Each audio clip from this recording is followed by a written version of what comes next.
Hi all, இன்னைக்கு என்ன video பார்க்க போகிறோன்னா ஆரி ஒர்க் ப்ளவுஸில் மோட்டிஃப் எப்படி டிசைன் பண்ணுறதுன்னு சொல்லிட்டு பார்க்கலாம். மோட்டிஃப் இல்லைன்னா புட்டாஸ் அப்படின்னு சொல்லுவாங்க. ஓகேங்களா? என்னோடய சேனலை இப்போ தான் நீங்கள் ஃபஸ்ட் டைம் பார்க்குறதுனா சேனலை சப்ஸ்கிரைப் பண்ணிக்கோங்க. இந்த வீடியோ ஃபுல்லாக பாருங்கள். உங்களுக்கு பிடிச்சிருந்தா லைக் பண்ணுங்கள். உங்கள் ஃப்ரெண்ட்ஸ் அண்ட் ஃபேமிலிக்கு ஷேர் பண்ணிக்கோங்க. அதுக்கப்புறம் லைக் பண்ணிங்கன்னா தான் என்ன மாதிரி ஒரு வளர்ந்துட்டு வர யூடியூபர்ஸ்க்கெலாம் கொஞ்சம் வீடியோஸ்லாம் போடுறதுக்கு ஒரு மோட்டிவேஷ்னலாக இருக்கும். ஓகேங்களா? நம்ம இப்போ வீடியோஸ்குள்ளே போகலாம். இதோ மோட்டிஃப் டிசைனில் நிறைய வெரைட்டி இருக்குது. ஆனால் நான் இப்போ என்ன சொல்லி தர போகிறேன்னா, எப்படி இந்த ஷார்ப் எட்ஜஸ்லாம் எப்படி ஃபினிஷ் பண்ணி நீட்டாக பொத்திக் ஸ்டைல் ஃபினிஷிங் கொண்டு வரது அப்படின்னு சொல்லிட்டு பார்க்கலாம். அதுவும் ஷார்ப் எட்ஜஸ்னால் இப்போ வந்து நான் உங்களுக்கு ஐ ஷேப்பில் சொல்லித்தரேன். இதுவே நீங்கள் திலகம் ஷேப்பில் பண்ணலாம். ஸ்கொயர் ஷேப், ட்ரையாங்கிள், ரெக்டாங்கிள் எந்த இது இருந்தாலும் அந்த ஷார்ப் எட்ஜில் எப்படி ஃபினிஷ் பண்ணி ஒரு நீட் ஃபினிஷிங் கொண்டு வரது அப்படின்னு சொல்லிட்டு பார்க்கலாம். அதுக்கு எப்போவுமே நீங்கள் ஒரு கிளிப் ஸ்டோன்ஸோ ஏதாவது கம் போட்டு ஃபேஸ் பண்ணுற ஸ்டோன்ஸோ எப்போவுமே ஃபேஸ் பண்ணிவிட்டு கொஞ்சம் நல்லா ட்ரை ஆக விட்டுருங்க. ட்ரை ஆக விட்டுட்டு அதுக்கு மேலே நீங்கள் வந்து பீட்ஸ் ஒர்க் பண்ணும்போது தான் நல்லா இருக்கும். ஓகேங்களா? இப்போது ஐ ஷேப் கிளிப் ஸ்டோனில் நான் ஒரு டாப் போர்ஷனில் பேக் ஸ்டிச் போட்டு ஸ்டிச் பண்ண ஸ்டார்ட் பண்ணுறேன். 2 பீடை ஸ்டிச் பண்ணுறேன். எனக்கு அப்போது 6 சுகர் பீட் வந்து ஸ்டிச் பண்ணுறேன்.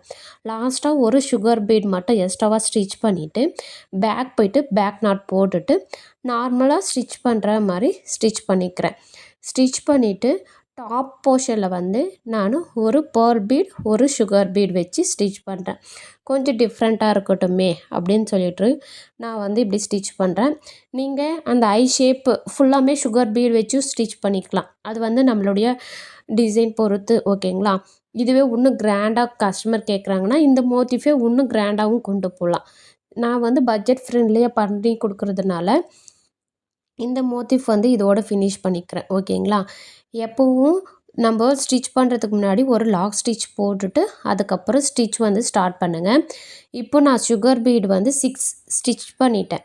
ஆனால் அதுக்கப்புறம் ஒரு சின்ன லாக் ஸ்டிச் போட்டுட்டு அகைன் நார்மலாக ஸ்டிச் பண்ணுற மாதிரி ஸ்டிச் பண்ணால் எனக்கு வந்து அந்த ஐ ஷேப்பில் ஷார்ப் எட்ஜ் வந்து நம்மளுக்கு கிடைக்கல. அதுக்காக என்ன பண்ணுறேன்னா நான் போட்ட ஸ்டிச்சை வந்து ரிமூவ் பண்ணிவிட்டு அதுக்கப்புறம் எக்ஸ்ட்ராவாக ஒரு சுகர் பீட் வந்து ஆட் பண்ணி ஸ்டிச் பண்ணிவிட்டு பேக் ஸ்டிச் போட்டுட்டு அதுக்கப்புறம் எப்போவும் ஸ்டிச் பண்ணுற மாதிரி 2 பீடை ஸ்டிச் பண்ணிக்கிறேன். டாப் போர்ஷனில் ஒரு பேர்ல் பீடு, ஒரு சுகர் பீட் வச்சு ஸ்டிச் பண்ணுறேன்.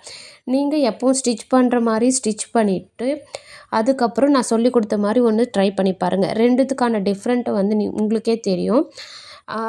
நீங்களே பார்ப்பீங்க. நம்மளுடைய ஃபினிஷிங் வந்து உங்களுக்கு நல்லாவே தெரியும். ஓகேங்களா? இப்போது நான் வந்து ஒரு பேர்ல் பீட், ஒரு சுகர் பீட் வச்சு ஸ்டிச் பண்ணிவிட்டு லாக் ஸ்டிச் போட்டுக்கிறேன். நான் எப்போவுமே லாக் ஸ்டிச் வந்து 2 டைம்ஸ் போட்டுப்பேன். ஏன்னா சம்டைம்ஸ் வந்து ஒரு லாக் வந்து ரிமூவ் ஆகிட்டாலும் இன்னொரு லாக் வந்து நல்லா டைட்டாக இருக்கும். பீட்ஸ் வந்து வெளியே வராது. ஓகேங்களா? நீங்களும் ட்ரை பண்ணுங்கள். ட்ரை பண்ணிவிட்டு எப்படி இருக்குன்னு சொல்லிவிட்டு கமெண்ட் பண்ணுங்கள். தேங்க்யூ ஃபார் வாட்சிங்.